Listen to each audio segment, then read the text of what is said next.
नमस्कार, आजाद संवाद मीडिया में आपका स्वागत है। हम लोगों की आवाज रमेश पटेल। टीएमसी के सांसद अभिषेक बनर्जी ने मुख्य चुनाव आयुक्त ज्ञानेश कुमार को दिखाया आईना। आयोग को उत्तर प्रदेश से चुनौती। वर्ष के शुभकामनाओं के साथ देश के संवैधानिक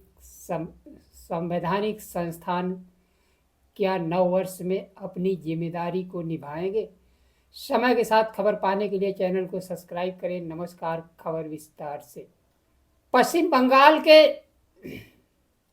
टीएमसी के सांसद और मंत्रियों का प्रतिनिधिमंडल एसआईआर को लेकर मुख्य चुनाव आयुक्त से मुलाकात की। 2.5 घंटे चली बातचीत के दौरान कई सवाल उठाए गए, लेकिन मुख्य चुनाव आयुक्त ने किसी भी सवाल का जवाब नहीं दिया।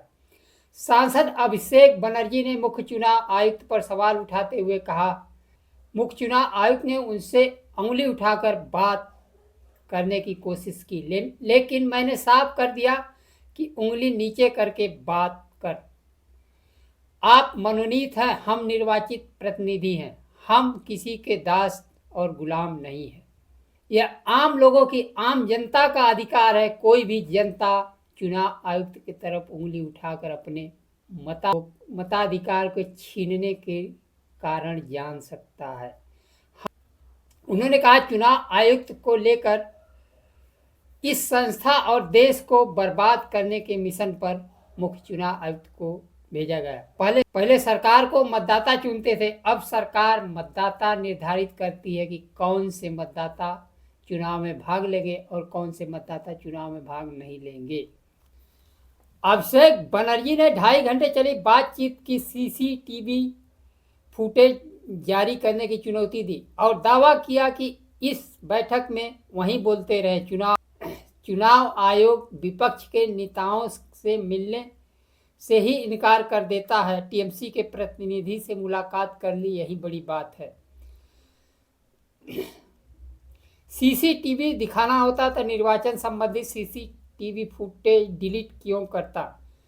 चुनाव आयोग पश्चिम बंगाल में चल रही विशेष पुनरीक्षण प्रक्रिया एसआईआर को लेकर टीएमसी और चुनाव आयोग आमने सामने हैं।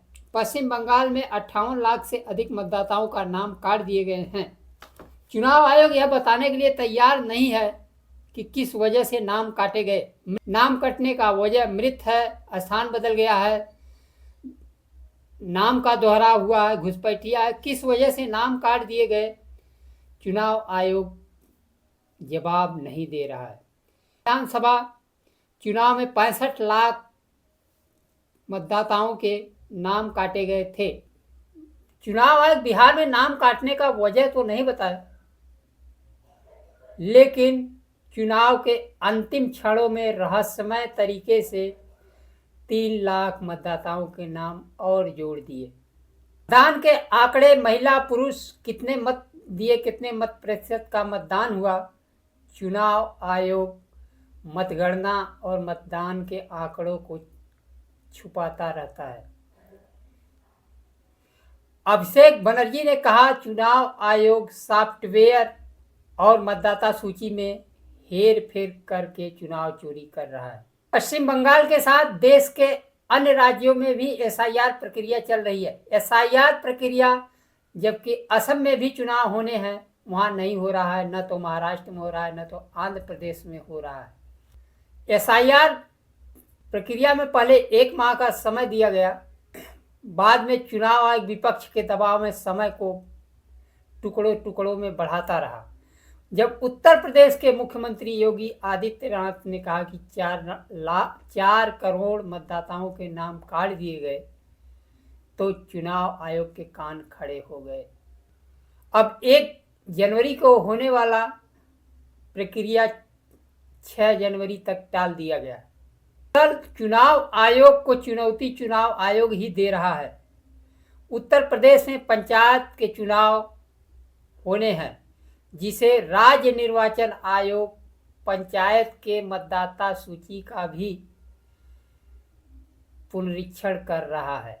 पंचायत और केंद्रीय मतदाता सूची में 4 करोड़ का अंतर आ रहा है। तो घबराहट यही है ज्ञानेश कुमार की। इस पंचायत चुनाव और केंद्रीय चुनाव लिस्ट को बराबर करने के लिए समय कम ऊपर नीचे किया जा रहा है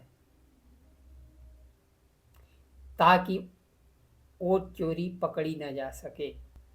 दोनों मतदाता सूची जब बराबर हो जाएगी, जब वोट चोरी नहीं दिखेगी, तब उत्तर प्रदेश की मतदाता सूची का प्रकाशन होगा।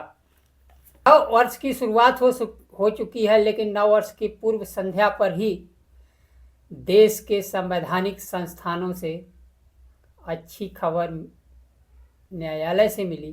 फैसला पलटते हुए अरावली के पहाड़ की खनन को रोक लगाई। उन्नाव पीड़िता को तत्काल राहत दी गई और नव वर्ष में मीडिया भी जाग चुकी है। मध्य प्रदेश में एनडीटीवी के पत्रकार ने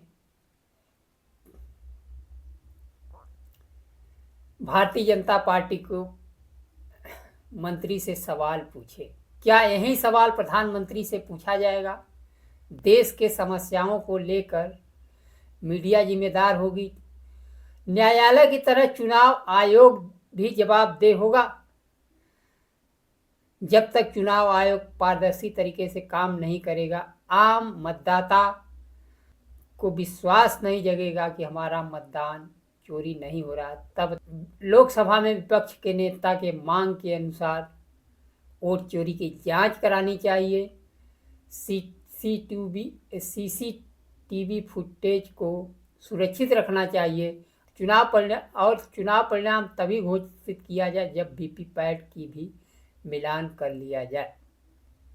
उम्मीद है आने वाला वर्ष खुशियां और मंगल लेकर आएगा और देश के संवैधानिक संस्थान जिम्मेदारी से काम करेंगे और जनता को उनका हक अधिकार मिलेगा। आज के लिए बस इतना ही। नमस्कार। जय संविधान।